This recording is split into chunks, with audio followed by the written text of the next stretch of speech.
First, we are gonna break up our popcorn. The corns in the package are on two separate layers as they are produced. So what you want to do is use your fingers to distribute it to one layer, and there won't be any uncooked seeds left in the package after you get it out of the microwave. We're not going to use the whole package for this recipe, but I assume you will want to eat the rest of the popcorn afterwards, and there's a trick not to waste any corns. So I set my microwave for 2 minutes and 20 seconds, but I assume not all the time will be needed. My microwave is using 900 watts, and I end up with about 5 seconds left on my timer. To me it seemed like it's enough. The package was almost full of cooked popcorn. I will first shake it a little bit to get all the steam out and put it in my bowl, which we're gonna use later on in the recipe. Okay, now I'm gonna cut my chorizo into some thin layers. This chorizo is actually covered with a covering foil, so we might want to put this off. So I chose this angle to cut it so that the pieces are larger than when you just cut it parallel.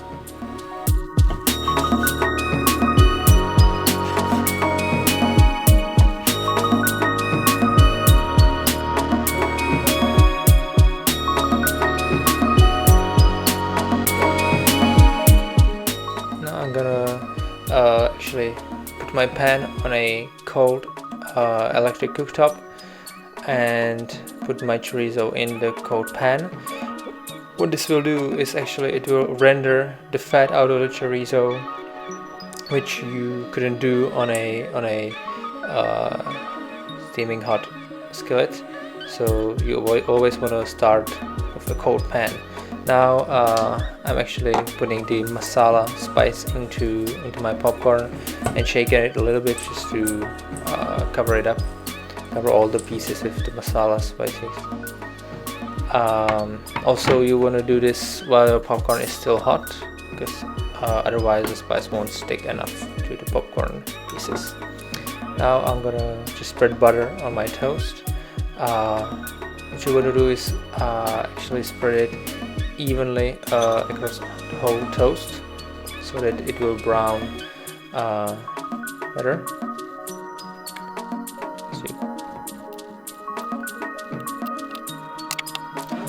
We will actually use the rest of the butter later. Now on the other side I will put mayonnaise, and this side will actually be the one that's inside the toast. So we are gonna grill the toast on the butter side and put our cheeses on this mayo side. Now I'm gonna grate some cheese. I've chosen Parmesan. It's just because Parmesan has a very strong salty flavor, and I thought, this is after all a very crazy sandwich, so we need a very strong cheese flavor.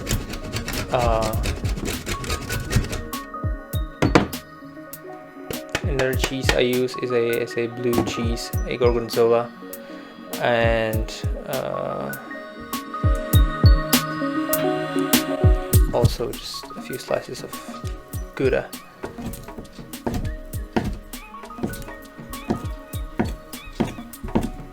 As you can see on my pan, the chorizo is starting to gain a little color.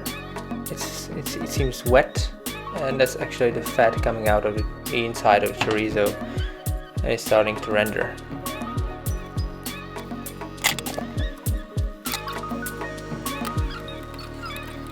Now, as you can see on my pan, there's a lot of chorizo fat, which we want, because we are gonna grill our toast in this chorizo fat and also in butter, but this fat is very flavorful. It has some spiciness to it, which comes from the chorizo, and it will make the outside of our toast a little spicy and flavorful and smelling very nice.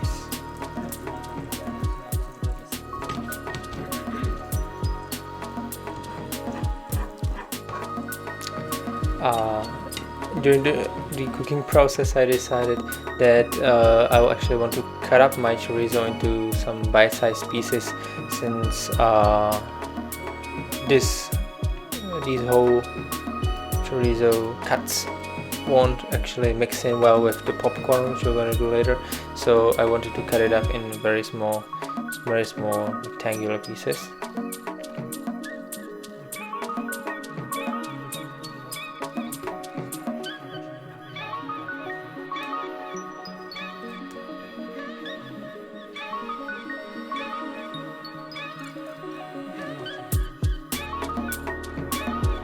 Now let's put it back into the pan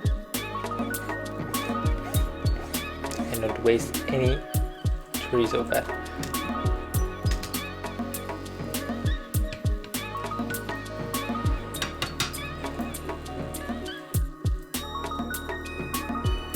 I will actually mix popcorn into the chorizo, so that will actually heat up a little bit, since the popcorn was kind of cold at this stage, and it will get covered in the chorizo fat. You get some flavor from it. And now I will lay some cheese slices, the Gouda, over our popcorn and chorizo mix, and the residual heat from the pan will actually melt the cheese over popcorn and chorizo, and they won't separate easily, which is what we want, because we have to get it out of the pan onto our toast, and we don't want it to break up in the air. So after the cheese has melted, we are going to take it out of the pan and put it on a separate plate, or in my case I'm using a board, or a plastic board. As you can see, is not uniform as I would want it to be, but the main part is, and it's what we're aiming for.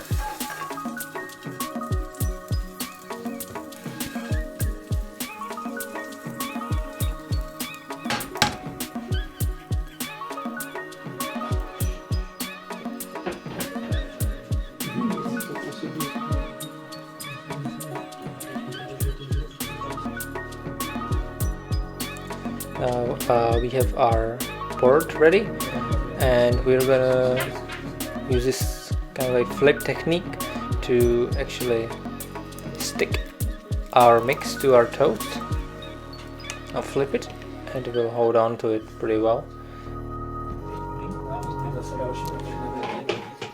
Now on our toast we're gonna put our Parmesan cheese. I put it first because these tiny pieces will just get in between the popcorn and chorizo easily.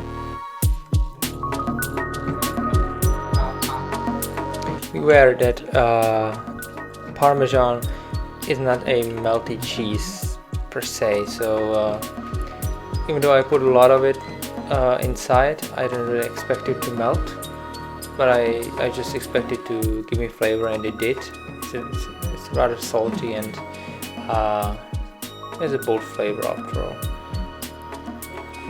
Now the gorgonzola is also salty, but it has a very specific salty, savory flavor which you will definitely like inside such toast.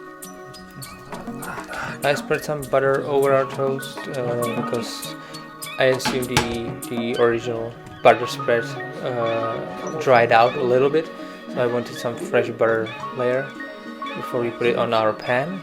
Again, the pan is cold, or it's not cold per se, but I managed to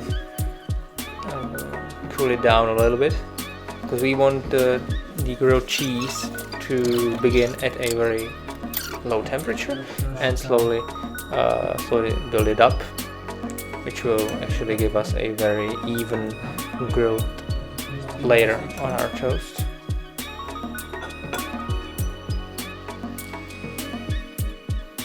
Continually I check for the doneness of the grilled cheese just by lifting it up, and if I see it's almost ready, I will also add just a tiny bit of butter, and I like to swirl it around the pan from time to time, because I find that doing so actually builds more of the grill marks than just leaving it in place all the time.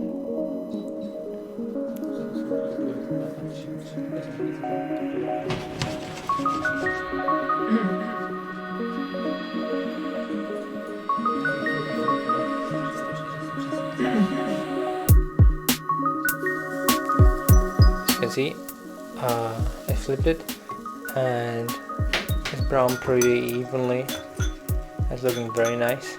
So I added just a tiny bit of butter because the original side just ate up all the butter from the pan, and we wanted not to stick and we wanted to get some flavor. So I added just a teaspoon of butter.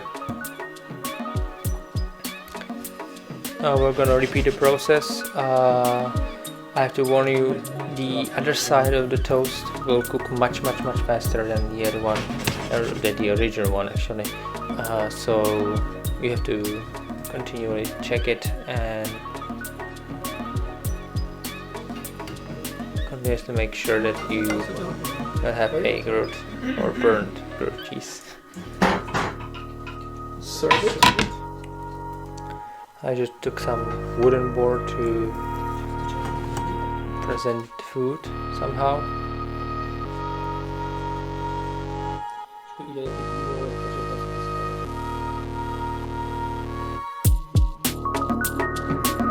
I think the grilled cheese came up just nice. It was very tasty. I actually don't recommend eating it every day because it's just too high on fat. But I think it's a great party food which you make for your friends, so they're not hungry and they get to enjoy something special for the day. The cheese is quite stretchy and maybe it could have stayed on the pan just a tiny bit longer, but there's no problem. I served it with barbecue sauce and I think it looks just awesome. So enjoy. And also please like and subscribe to my channel, and I will see you guys later.